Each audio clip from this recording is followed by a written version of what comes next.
Nanay talaga itong dalawa na 'to. Tignan niyo naman, parehong-pareho pa ng pagkakatulog at pagkakaupo. Hi guys, ako si Bok, lumaking mahirap pero mataas ang pangarap. Bali kaninang umaga nga pala, paggising, syempre excited ako magluto dahil bago yung lutuan namin.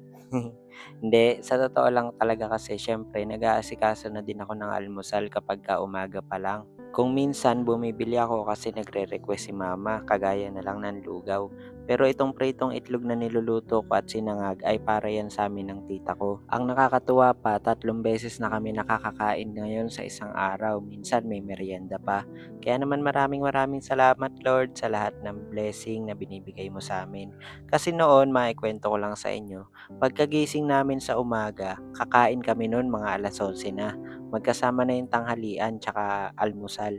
Tapos ang ulam pa, tipid na tipid kung hindi itlog, noodles, tuyo o kaya frozen, tinatabi namin yung kalahati para uulamin namin hanggang hapunan. Kaya nung mga ilang buwan na nagkakaroon kami ng blessing ay hindi ko masisi si mama kung bakit kain siya ng kain. Dahil nga sobrang dalang namin makakain ng maayos pag araw lang ng sweldo ko. 1 beses lang yun sa isang cut-off na kinsenas. Pagkatapos, uutang na naman kaya magtitipid na naman kami sa kakainin. Kaya ayun, hindi ko siya masisi kung bakit ganun. Pero ngayon ay talagang nagko-control na siya kasi kung mapapansin nyo, maliit na lang din talaga yung manas niya.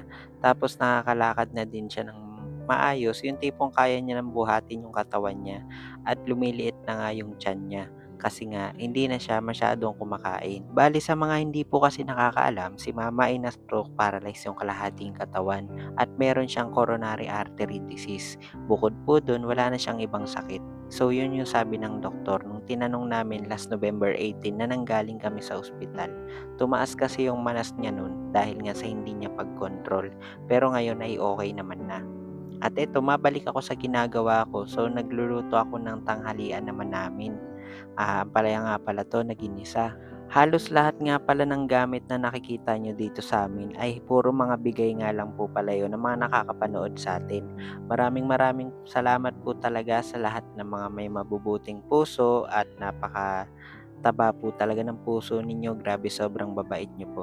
Tapos itong niluluto ko guys, yung siomai ay para sa amin ng tita ko at yung ginisang ampalaya ay para kay mama. Pero syempre, kakain din kami nun. So ayun na nga at naghahanda na ako unti-unti para sa pagtitinda at i-update ko na lang po kayo kung kailan ulit makakapagsimula. So bali, ito nga palang gagamitin ko, itong gas range na to na binigay din sa amin ng follower natin from America. At dun nga nag-come out sa akin na gusto ko mag-pizza business naman. Pero ibabalik ko pa din yung mga burger, coke float at yung mga dati ko pang tinitinda. So pagsasabayin ko ang pag-aalaga sa kanilang dalawa. Magdanay talaga itong dalawa na to. Tignan nyo nga yung pwesto, parehong-pareho talaga. Pero kapag ganyan naman ay ginigising ko sila kasi mahirap na baka mamaya ay matumba. So nang makaluto ako ng tanghalian, eto na pinauna ko ng bigyan yung tita ko. Eto nga ang palaya at siomai yung ulam namin dalawa. Tapos kay mama ay ampalaya naman. O paano guys, hanggang dito na lang. Salamat po.